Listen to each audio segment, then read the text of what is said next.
ওনারা তো বলছে যে কম সংস্কার চাইলে ডিসেম্বরে নির্বাচন, একটু বেশি সংস্কার চাইলে হয়তো। আরে ওনার সংস্কার টস্কার রাখেন, এগুলো আমি বিশ্বাসই করি না। এরা কারা বাংলাদেশের সংস্কার করবে?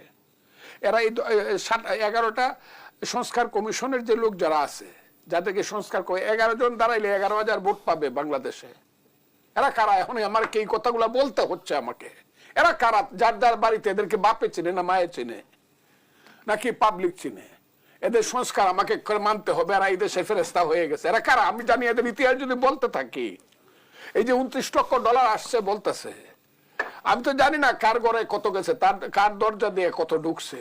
এদের কিসের সংস্কার টস্কার? একজনকে আনছে ওই মিস্টার আলী রিয়াজ, ওই ওদেরই দল করতো। এই আমার ভাই নাজমুল হক প্রধানদেরই দল করতো। মান্না সাহেবদের কর্মী ছিল, 40 বছর হয়েছে চলে গেছে। যারা দেশ ছেড়ে বিদেশে চলে যায়, ওই দেশের নাগরিক হয়ে যায়, তারা আসছে সময় এবং সুযোগে আবার এই দেশের সংবিধান লিখে দিব, আবার বলে সংবিধানটাকে আমি ফালাই দিব, ছিঁড়ে ফেলবো। এই সব লোকের সংস্কার আমাদেরকে মানতে হবে। কেন মানতে হবে? ফজলুর রহমানদেরকে এইসব লোকের রাজনৈতিক নেতৃবৃন্দের মধ্যে বা রাজনৈতিক দলগুলোর মধ্যে মতদ্বৈততা দেখেন আপনি নির্বাচন নিয়ে? রাজনৈতিক দলগুলোর মধ্যে যারা এখন রাজনৈতিক দল, আওয়ামী লীগ যে অবস্থানে আছে, এই অবস্থানে চলে যাওয়ার পরে আমি বলবো আওয়ামী লীগ এখন একটি পলাতক দল। এক দেশের ভিতরে, বাইরে হইলো একটা পালিয়ে যাওয়া দল। নেতৃত্ব সব পালিয়ে গেছে, এখানে যারা আছে পালায় আছে। এরপরে বিএনপি হলো এখানে মূল ফ্যাক্টর। বাংলাদেশের রাজনীতি পাবলিক পলিটিক্সে বিএনপি মূল ফ্যাক্টর।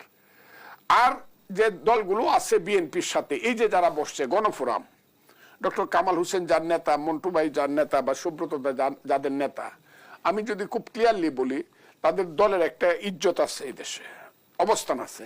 ছোট্ট দল করে আমার ভাই নাজমুল হক প্রধান, কিন্তু জীবনের ঝুঁকি নিয়ে এই দেশের মানুষের মুক্তি সংগ্রামে যে অবদান রাখছে, সেই অবদানটা অস্বীকার করার মতো না। কমিউনিস্ট পার্টি, আমি আপনাকে বলি, এই সমস্ত দল যারা বাংলাদেশকে ভালোবাসে এবং বাংলাদেশের রাজনীতিতে যারা জন্মের থেকে বা জন্মের আগের থেকে যারা রাজনীতি করে আসছে, সমস্ত দল হলো একমত, ইলেকশন ডিসেম্বরের মধ্যে দাও বা দ্রুত দাও। মানে মতদ্বৈততা নেই? নাই। বিএনপির সঙ্গে যারা রিয়েল, আরেকটা দল হইলো যারা বিএনপির পাকার তলে থাইকা খালেদা জিয়ার আস্তে শাড়ির আঁচলের মধ্যে লুকায় যারা গত 20-25 বছর নিজেদেরকে আস্তে আস্তে সংগঠিত করছে, কইরা সব দখল করছে, তারা এখন মনে করতেছে মা না থাকলেও চলবে, আমরা এখন নিজেরাই হাঁটতে পারবো। তারা একমাত্র বিরোধিতা করে তাদের নিজস্ব স্বার্থে, বাট ইট ইজ ইম্পসিবল।